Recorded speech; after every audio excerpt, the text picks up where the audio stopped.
Student আমি Samir sir আমার coaching in commerce এই ক্লাসে তোমাদের সবাইকে ওয়েলকাম জানিয়ে আজকের ক্লাস শুরু করছি।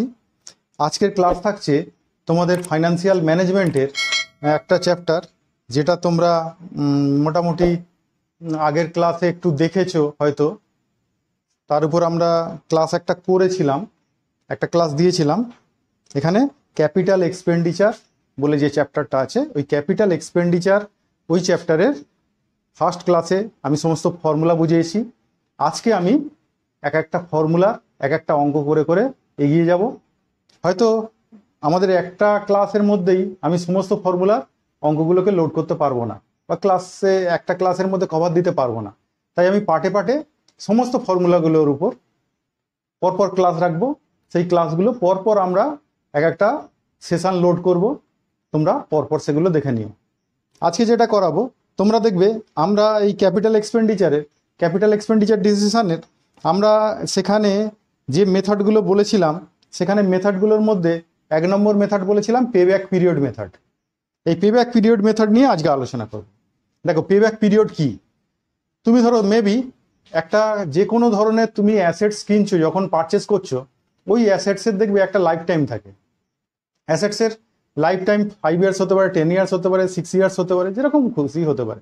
এবার ওই 5 ইয়ার্সে দেখবে ওই অ্যাসেটস থেকে আমরা একটা ইনকাম করি। অ্যাসেটটা যে প্রোডাকশান দেয়, সেই প্রোডাকশানটা আমরা মার্কেটে বিক্রি করে সেখান থেকে একটা প্রফিট করি। সেই প্রফিটটা আমাদের যে হাতে আছে ওইটা আমরা পরপর ইয়ারের পর ইয়ার আমরা ওটাকে জমিয়ে রেখে দিই। এবার ধরো মেবি ওই যে প্রফিটটা আসে, ওই প্রফিটটা কিন্তু এখানে আমাদের মূল ফ্যাক্টর না। আমাদের এখানে মূল ফ্যাক্টর কিন্তু প্রফিটটা যেটা আসে, সেই প্রফিটটাকে আমাদের কী করতে হয়? কনভার্ট করতে হয় ক্যাশ ফ্লোতে। যে কোনো অ্যাসেটস বা যে কোনো মেশিনারি, আমরা ধরো একটা মেশিনারি পারচেস করেছি। মেশিনারি পারচেস করার পর সেই মেশিনারি থেকে যে আমরা প্রফিট পাচ্ছি, সেই প্রফিটটা কিন্তু এমন কিছু কিছু এক্সপেন্ডিচার বাদ দেওয়া থাকে, যে এক্সপেন্ডিচারগুলোর জন্য কাউকে পেমেন্ট করতে হয় না। তাহলে সেই এক্সপেন্ডিচারের অ্যামাউন্টটা আমাদের ক্যাশ বাক্সে পড়ে থাকে। তাহলে আমাদের অ্যাকচুয়াল সরকারকে সরকারকে ট্যাক্স দেওয়ার পর প্রফিটের উপর আমাদের যে প্রফিটটা পড়ে থাকে সেটাকে আমরা বলি প্যাট বা প্রফিট আফটার ট্যাক্স।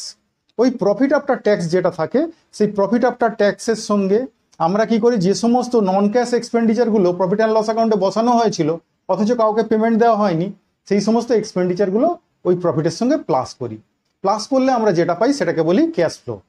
এবার ওই ক্যাশ ফ্লোটা যেটা থাকে, সেই ক্যাশ ফ্লোটা পার ইয়ারে যে ক্যাশ ফ্লোটা আছে, ওইখান থেকে দেখব আমরা প্রত্যেক ইয়ারে যে ক্যাশ ফ্লোগুলো প্লাস করে করে যাব।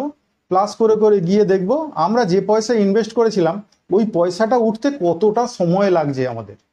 আমরা মেবি একটা মেশিনারি পারচেস করতে গিয়ে ধরো সেখানে 10 লক্ষ টাকা ইনভেস্ট করেছি। এই 10 লক্ষ টাকাটা আমরা দেখলাম যে 4th ইয়ারে উঠে চলে এলো। 5th ইয়ার থেকে আমাদের এবার এক্সট্রা পয়সা আসতে শুরু হলো। তাহলে ওই 4th ইয়ার হচ্ছে 4 বছর হচ্ছে ওই মেশিনটার পেব্যাক পিরিয়ড। মানে যে পয়সাটা আমরা ইনভেস্ট করেছিলাম মেশিনটার পিছনে, সেই পয়সাটা উঠতে 4 বছর সময় লাগছে। এবার যদি ওর লাইফ টাইম দেখা যায় যে 4 বছরই হয়, তাহলে তো আমরা এক্সট্রা পয়সা কিছু পাবো না। তাহলে তখন ডিসিশন নিতে হয় কি, যে আমরা ওই মেশিনটায় কোনো পয়সা ইনভেস্ট করব না, তাহলে আমাদের কিছু আসবে না তো। কিন্তু মেশিনটার যদি দেখা যায় লাইফ টাইম হয়তো 8 ইয়ার্স 10 ইয়ার্স, তার মানে 4 বছরে আমাদের পয়সা উঠে গেলে 5th ইয়ার থেকে যেটা আসবে পুরোটাই প্রফিট। তাহলে সেখানে আমরা দেখব 5th ইয়ার থেকে আমরা কিন্তু মেশিনের পয়সা উঠে যাওয়ার পর এক্সট্রা পয়সা পেতে শুরু হবে। হ্যাঁ, সেখানে দেখবো আমরা 10 ইয়ার্স লাইফ হলে আরও 6 ইয়ার্স আমরা এক্সট্রা পয়সা পাবো। তাহলে সেই ক্ষেত্রে সেই মেশিনে আমরা কি করব? ইনভেস্ট করব, সেখান থেকে আমাদের প্রফিট আসবে। কিন্তু যেই সমস্ত মেশিনে আমরা পেব্যাক পিরিয়ড কনসিডার করতে গিয়ে দেখি মেশিনের আয়ুষ্কাল বা মেশিনের লাইফ টাইম আর পেব্যাক পিরিয়ড একই, সেই সমস্ত মেশিনে ইনভেস্ট করলে আমাদের কিন্তু কোনো পয়সা আসবে না। তা চলো একটা প্রবলেম আমি পড়ে শুনিয়ে তার সলিউশনটা আমি দেখিয়ে রেখেছি, করে রেখেছি, ওটা আমি বুঝিয়ে দিচ্ছি কিভাবে করেছি। দেখো, এইরকম একটা আছে, good day company intend to invest 10 lakh in a project having a life time 4 years. দেখো, এখানে 10 লাখ ইনভেস্ট করেছে, লাইফ টাইম বলেছে 4 years. The estimated salvage value of the project is nil, কোনো স্ক্র্যাপ ভ্যালু নেই। তাহলে আমাদের ডেপ্রিসিয়েশন যদি আমরা ক্যালকুলেশন করি, তাহলে 10 লাখ 4 ইয়ার্সে পুরো ডেপ্রিসিয়েশন হয়ে যাচ্ছে। তাহলে পার ইয়ারে ডেপ্রিসিয়েশন কত হবে? স্ট্রেট লাইন মেথডে করলে আমাদের 10 lakh divide by 4 that is equals to 2.5 lakh. তারপরে বলেছে the cash inflow from the project at the end of the every year, বলেছে এরকম 3 lakh, 4,20,000, 3,80,000, 3,50,000 before charging depreciation and tax. তাহলে এখানে কিন্তু প্রফিট যেগুলো দিয়েছে সেগুলো ডেপ্রিসিয়েশন আর ট্যাক্স চার্জ করার আগের প্রফিট দিয়েছে। সেখানে বলেছে 3 লাখ, 4,20,000, 3,80,000, 3,50,000। তোমাকে বলেছে you are required to calculate the pay back period for the project. তাহলে এখানে দেখো তোমরা কিন্তু এই অঙ্কটা যেটা পড়লাম এটা স্ক্রিনে দেখতে পাবে, তোমরা স্ক্রিনে দেখে নেবে অঙ্কটা। তারপরে এই অঙ্কটায় দেখো এখানে আমাদের লাইফ টাইম হচ্ছে 4 ইয়ার্স, আর 4 ইয়ার্সের শেষে কোনো স্ক্র্যাপ ভ্যালু নেই। তাহলে ডেপ্রিসিয়েশন আমরা মুখে মুখেই ক্যালকুলেশন করে নিতে পারি যে 10 লাখ হচ্ছে প্রজেক্টের ভ্যালু, 4 ইয়ার্স যদি লাইফ টাইম হয় পার ইয়ারে ডেপ্রিসিয়েশন কত, 2,50,000। এবার এখানে করব কি, আমরা এরকম ইয়ারগুলো লিখে নেব। ইয়ার হচ্ছে 1, 2, 3, 4। এবার সেখানে earning before depreciation and tax করেছি, 4 বছরের দেওয়া ছিল এটা। এরপর আমরা ডেপ্রিসিয়েশন 4 বছরে কত বসাবো, আমরা 2,50,000 ক্যালকুলেশন করলাম। যদিও মেন্টালি ক্যালকুলেশন করছি, তোমরা একটু দেখিয়ে দিতে পারো। তাহলে ডেপ্রিসিয়েশন হচ্ছে 2.5 লাখ, 2.5 লাখ, 2.5 লাখ, 2.5 লাখ বসিয়েছি। এবার এই যে প্রফিটটা আছে বিফোর ডেপ্রিসিয়েশন, তাহলে বিফোর ডেপ্রিসিয়েশন হলে তাহলে আফটার ডেপ্রিসিয়েশন প্রফিট কত হবে, তাহলে আমরা ডেপ্রিসিয়েশন বাদ দিই, সেটাকে বলতে পারি আর্নিং বিফোর ট্যাক্স, ট্যাক্সের আগে আর্নিং। তাহলে আমাদের এই যেখানে earning before depreciation and tax আছে তার থেকে ডেপ্রিসিয়েশনটা বাদ দিয়েছি, দিয়ে বের করেছি এখানে 50,000, 1,70,000, 1,30,000, 1 লাখ। ঠিক আছে, তাহলে আমরা এই প্রফিট থেকে এই ডেপ্রিসিয়েশনগুলো বাদ দিয়েছি, দিয়ে পেয়েছি আর্নিং বিফোর ট্যাক্স। এবার সরকারের ট্যাক্স এর উপর 50%, আমরা অ্যাজিউম করে নিচ্ছি 50%, যদিও অঙ্কে বলেনি। কিন্তু যদি না বলে তবুও ট্যাক্স দিতে হয়, তাহলে 50% ট্যাক্স দেবে। তাহলে এই আর্নিং বিফোর ট্যাক্স যা আছে এর উপর ট্যাক্স করবে 50%। 50% করলে কত, 25,000, এটা 50% করলে 85,000, এটা 50% করলে 65,000, এটা 50% করলে 50,000। কিন্তু আমরা যদি ট্যাক্স করি আরও একটা কলম বেড়ে যাবে। তাহলে 50% ট্যাক্স বাদ যাওয়ার পর যেটা পড়ে থাকবে সেটাকে তো বলতে পারি প্রফিট আফটার ট্যাক্স। তাহলে একটা কলম না বাড়িয়ে আমি একেবারে প্রফিট আফটার ট্যাক্স লিখেছি, তাতে 50% ট্যাক্স বাদ গেছে ধরেই নিয়েছি, নিয়ে এর 50% করে এখানে বসিয়ে দিয়েছি। তাহলে এটা হলো প্রফিট আফটার ট্যাক্স। এই যে প্রফিট আফটার ট্যাক্স বেরিয়েছে এর সঙ্গে ডেপ্রিসিয়েশনটা যদি আবার অ্যাড ব্যাক করি তাহলে পাবো cash flow. Clear? Profit after tax যেটা বেরিয়েছে তার সঙ্গে ডেপ্রিসিয়েশন যদি অ্যাড ব্যাক করি তাহলে আমরা যেটা পাই সেটাকে বলি ক্যাশ ফ্লো। তাহলে ক্যাশ ফ্লো গুলো বের করেছি 4 ইয়ার্সের। এরপরে করবো একটা কিউমুলেটিভ ক্যাশ ফ্লো। দেখো কিউমুলেটিভ ক্যাশ ফ্লো কি, কিউমুলেটিভ ক্যাশ ফ্লো হচ্ছে প্রত্যেকটা ক্যাশ ফ্লোকে প্লাস করে করে আমরা এগিয়ে যাব। ঠিক আছে, দেখো ফার্স্ট ইয়ারে আমাদের ক্যাশ ফ্লো কত, 2,75,000। সেকেন্ড ইয়ারে কিউমুলেটিভ ক্যাশ ফ্লো কত, তাহলে এই ফার্স্ট ইয়ারের আর সেকেন্ড ইয়ারের প্লাস করে এখানে বসাবো, বা এর সাথে সেকেন্ড ইয়ারটা প্লাস করে দিলাম, 6,10,000। থার্ড ইয়ারে কত কিউমুলেটিভ ক্যাশ ফ্লো, তাহলে এর সঙ্গে আবার এটা প্লাস করে দিই, তাহলে এই 3,15,000 এর সঙ্গে প্লাস করে দিয়ে 9,25,000। আবার ফোর্থ ইয়ারে কত, এর সঙ্গে আরও 3 লাখ প্লাস করে দিই ফোর্থ ইয়ারেরটা, তাহলে প্লাস করে দিলে 12,25,000। আমাদের ইনিশিয়াল ইনভেস্ট করতে হয়েছিল, দেখবে ওই প্রজেক্টটায় ইনিশিয়াল ইনভেস্টকেই বলা হয় ক্যাশ আউটফ্লো। ক্যাশ আউটফ্লো করতে হয়েছিল 10 লাখ, তাহলে আমাদের 12,25,000 টাকা এসেছে। তাহলে তবুও দেখছি কিছু এক্সট্রা পয়সা আমাদের আসছে। কিন্তু এখানে পেব্যাক পিরিয়ড বের করতে হবে। পেব্যাক পিরিয়ডটা কি করে বের করব, আমাদের তুলতে হবে কত লাখ, 10 লাখ। তা আমরা দেখছি কিউমুলেটিভ ক্যাশ ফ্লো থেকে যে আমাদের থার্ড ইয়ারে 9,25,000 উঠে গেছে, তাহলে আর 75,000 টাকা উঠলেই আমাদের কিন্তু পয়সাটা পুরো উঠে আসবে। তাহলে 3 বছর তো আমাদের লাগছেই, 3 বছরের সাথে আরও কিছুটা মাস প্লাস করতে হবে যাতে আমার এতে আরও 75,000 টাকা আসে। কিন্তু আমি দেখছি ফোর্থ ইয়ারের প্রফিট কত, 3 লাখ। 3 লাখ কত মাসে এসেছে, 12 মাসে, 12 মাসে। তাহলে 75,000 টাকা আসতে কত মাস সময় লাগবে, তাহলে এইখানে আমরা ক্যালকুলেশন করব যখন, এই যে এইখানে 3 লাখ টাকা এসেছে, 3 লাখ টাকা এসেছে সারা বছরে।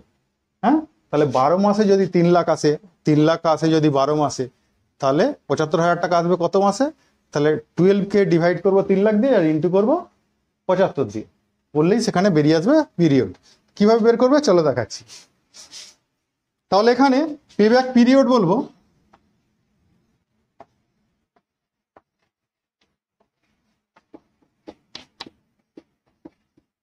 পেব্যাক পিরিয়ড 3 ইয়ার্স তো আমাদের হবেই।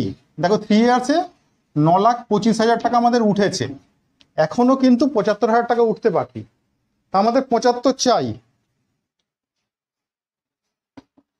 75,000 টাকা আরো চাই। হ্যাঁ, এবারে ওটা কোথা থেকে পেলে যদি দেখাতে চাও এখানে, তাহলে এখানে 75 লিখবে না, তাহলে কিভাবে লিখবে?